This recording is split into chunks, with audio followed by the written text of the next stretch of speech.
What's up? What's up? What's up? What's up, people? I feel like I want to say, party people in the house, let me hear you say, whoa. What's up, people? How y'all doing? How y'all doing?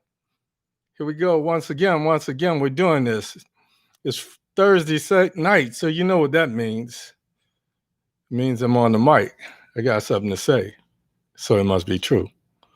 Anyway, number one. What's going on? Gwendolyn, how you feeling?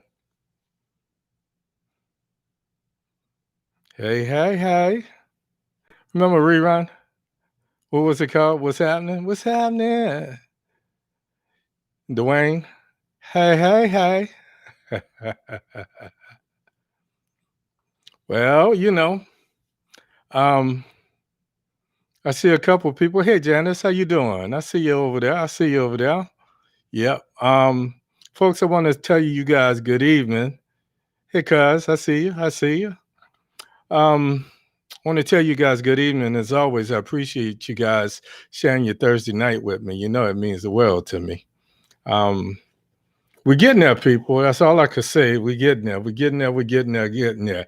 Every week we get a little closer to evicting delusional Donnie and pivoting my show away from all of this madness to something more pleasant. I'd rather be talking about diabetes and how to avoid that.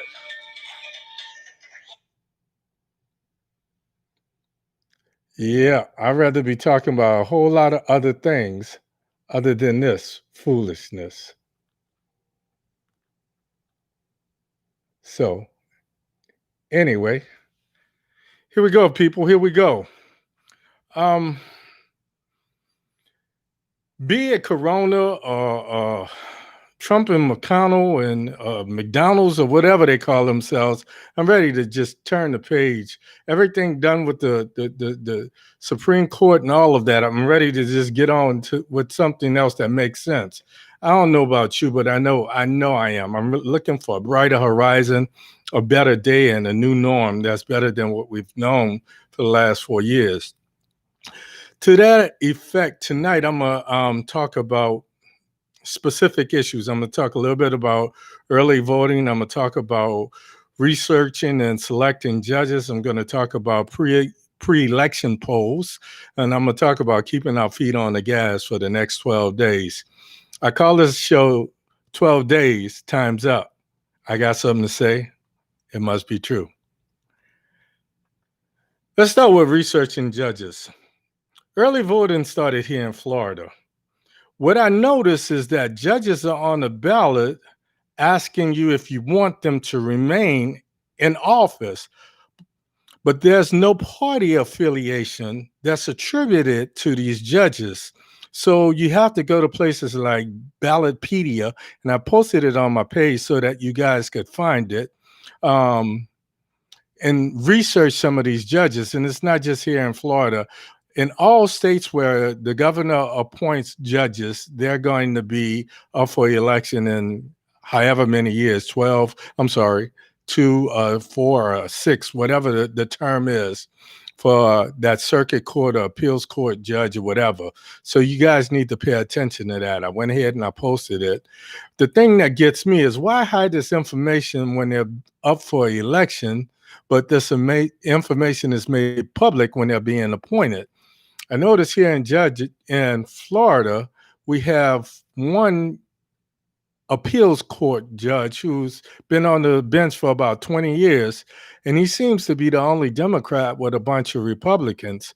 We've not had a Democratic governor here in the state of Florida for a minute. So most of the judges that are up for election, not re-election, because some of them were appointed by Jeb Bush, Rick Scott, and what's his name? The guy we got now, Rick DeSantis. So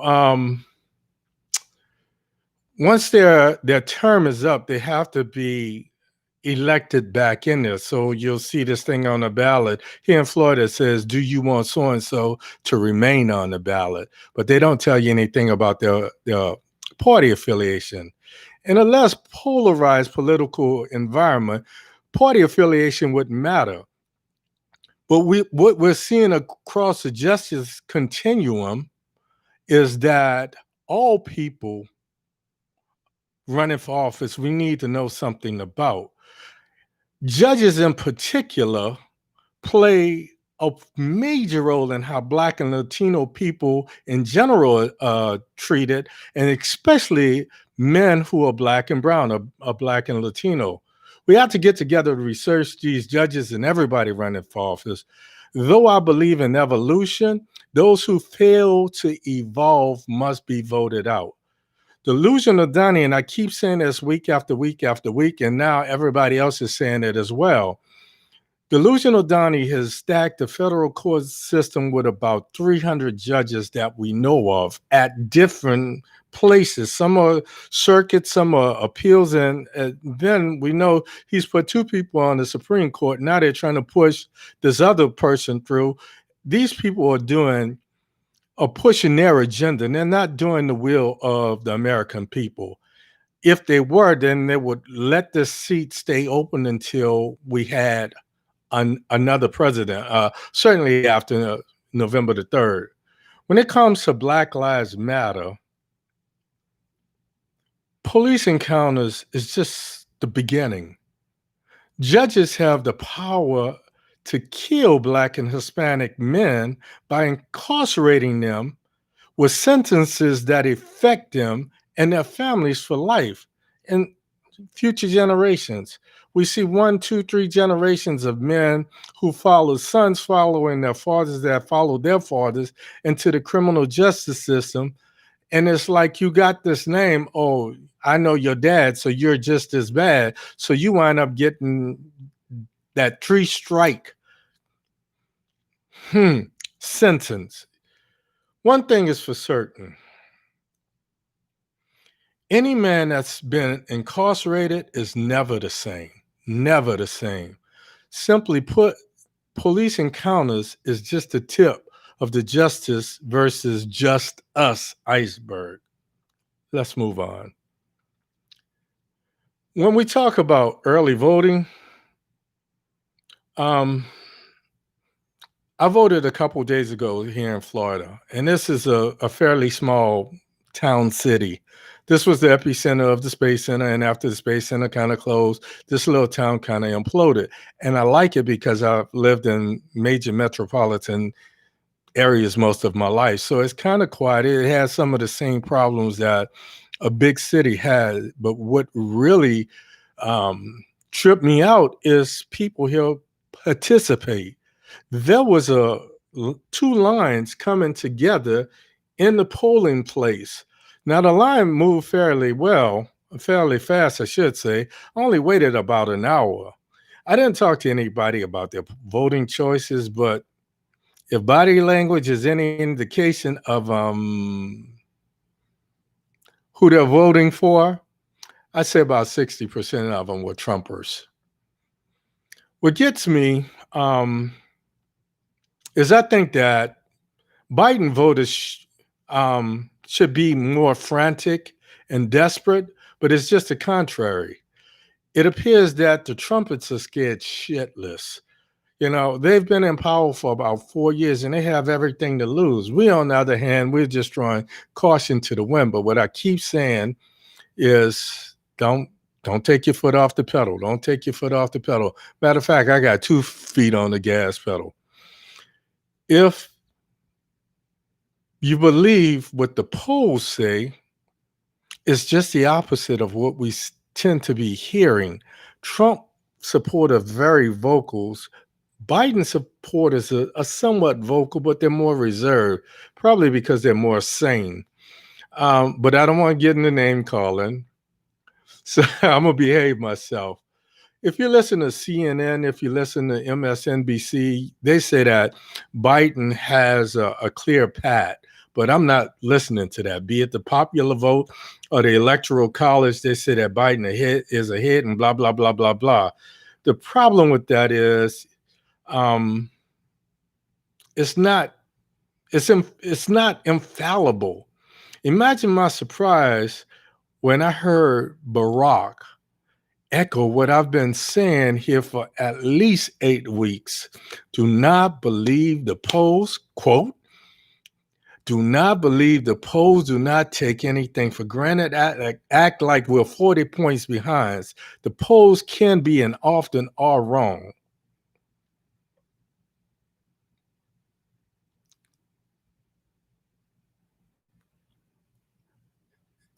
Okay, I'm seeing a thing that my video is frozen. Is it still frozen?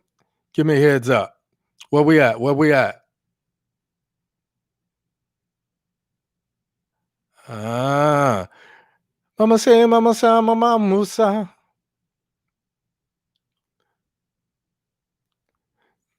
Janice on YouTube, is my video is not frozen, is it? You said no. Okay, somebody on Facebook, give me some because I'm seeing myself. I don't know if I'm frozen or not. Tina says that my video is frozen. What's up? What's up? What's up?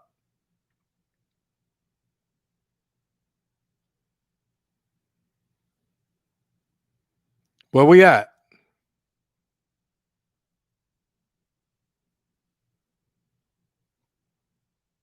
Where we at, people?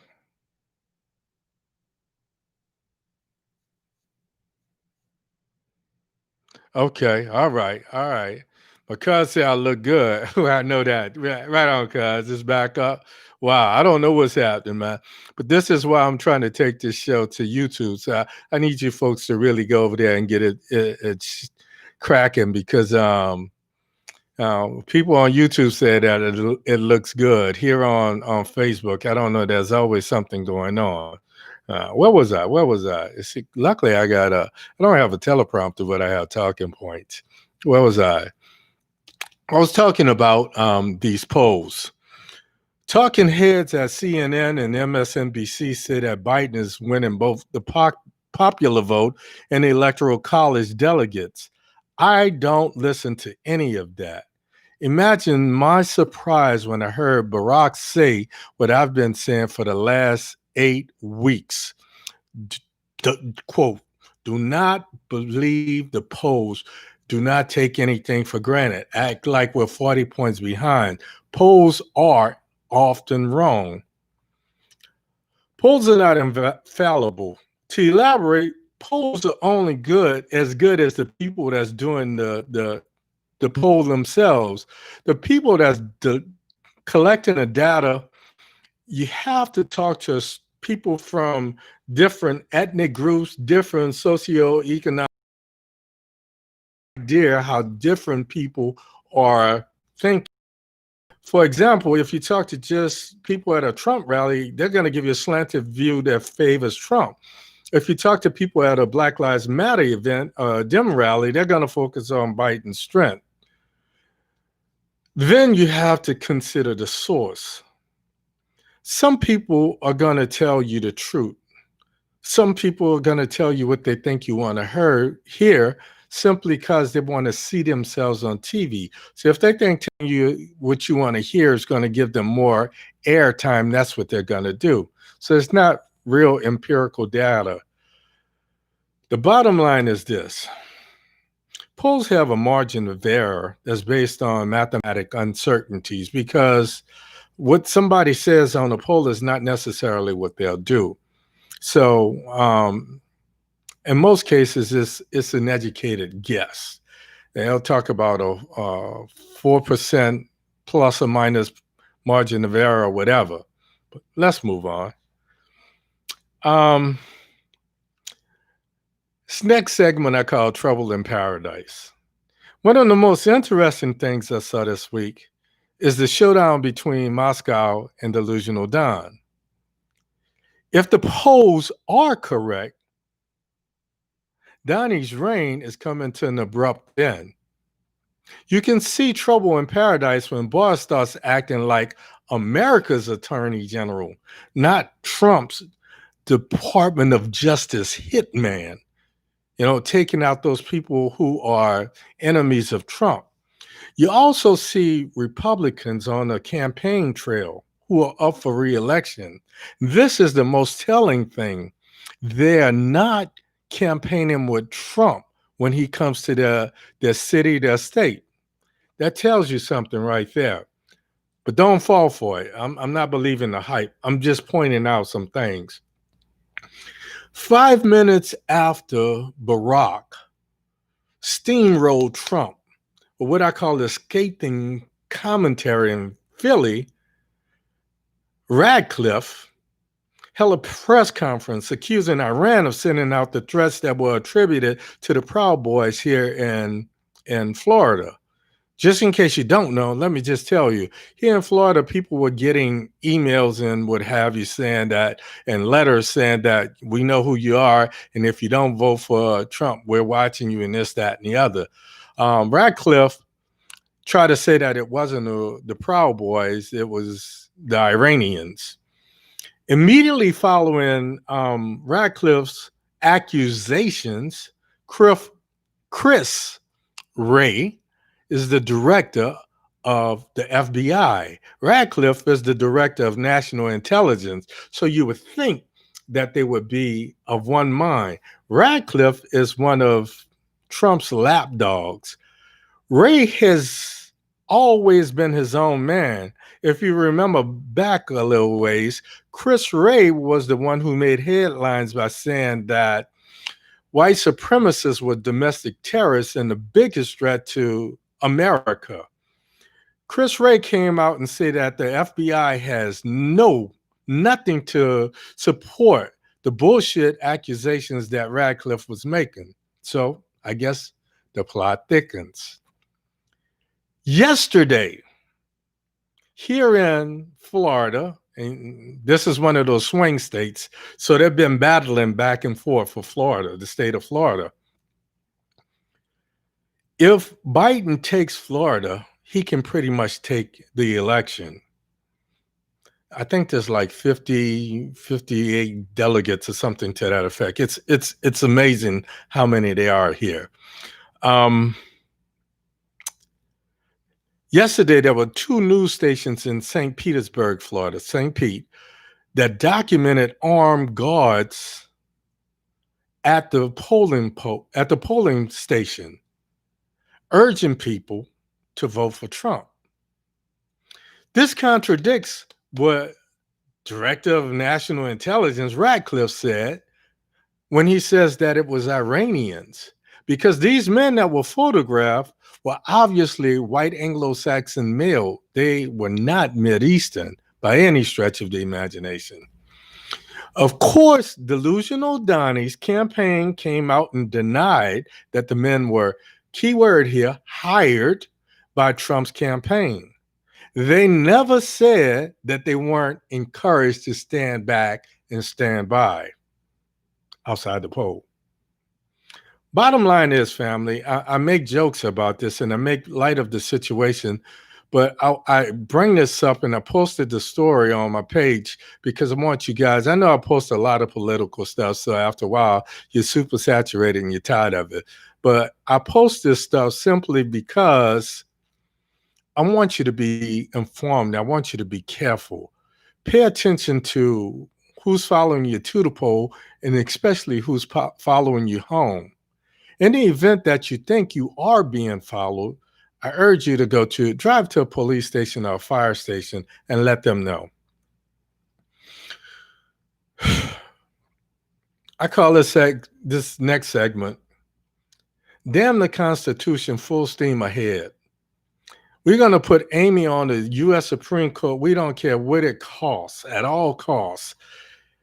After the Dems staged a boycott in the Senate Judiciary Committee, Lindsey,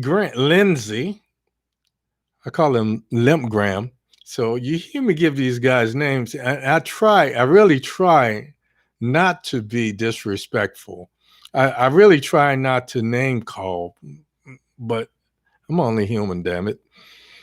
Lindsey Graham was bragging that they got 11 unanimous votes. That was the remaining 11 Republicans on the Senate Judiciary Committee. So now they have it to the floor. We have got to make these people pay for stacking the Supreme Court. I need you guys to do me a favor.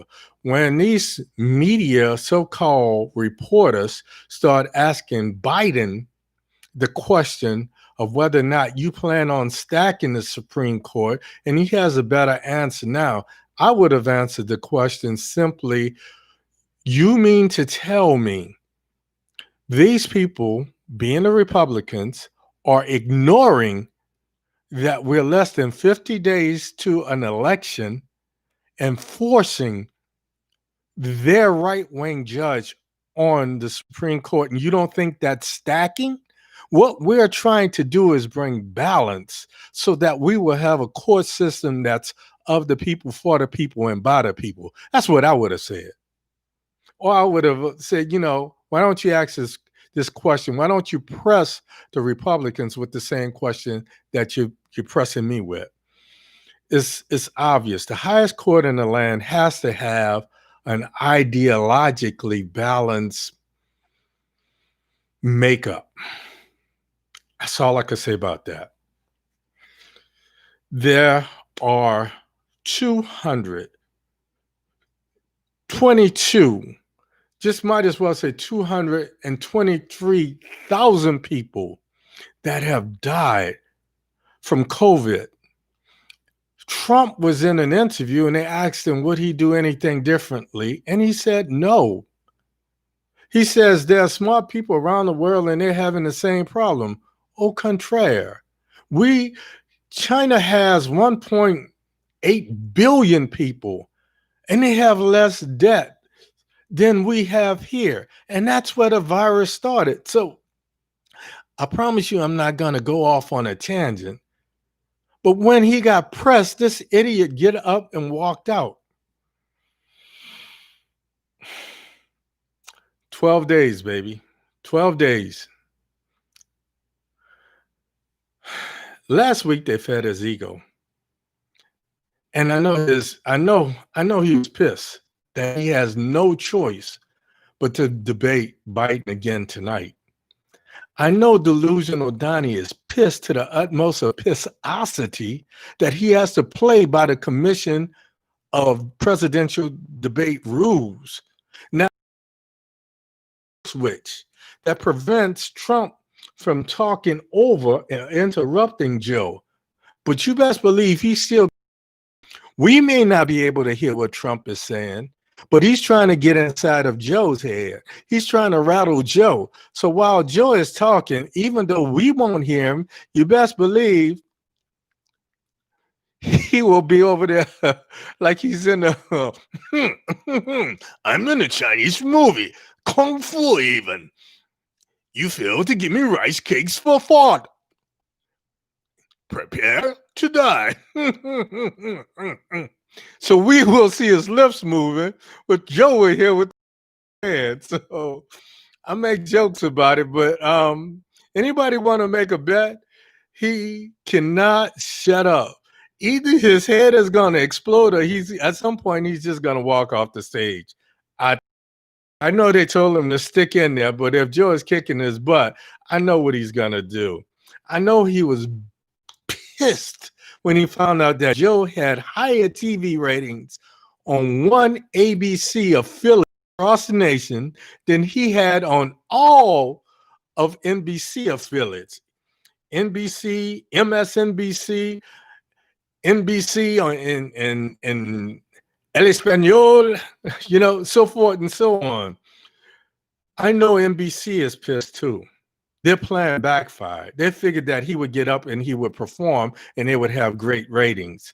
What they found out is that the apprentice president was the weakest link. But seriously, folks, I wanted to make this fast simply because the third and final debate is coming on tonight. I thank you guys for your time. I thank you for your attention. I apologize for the video, however much it freezed up. The good thing is I will download the YouTube version so that you guys will be able to see the entire podcast without freezing or interruption. An opportunity to say the same thing I've been saying week in, week out. There's a ticking up.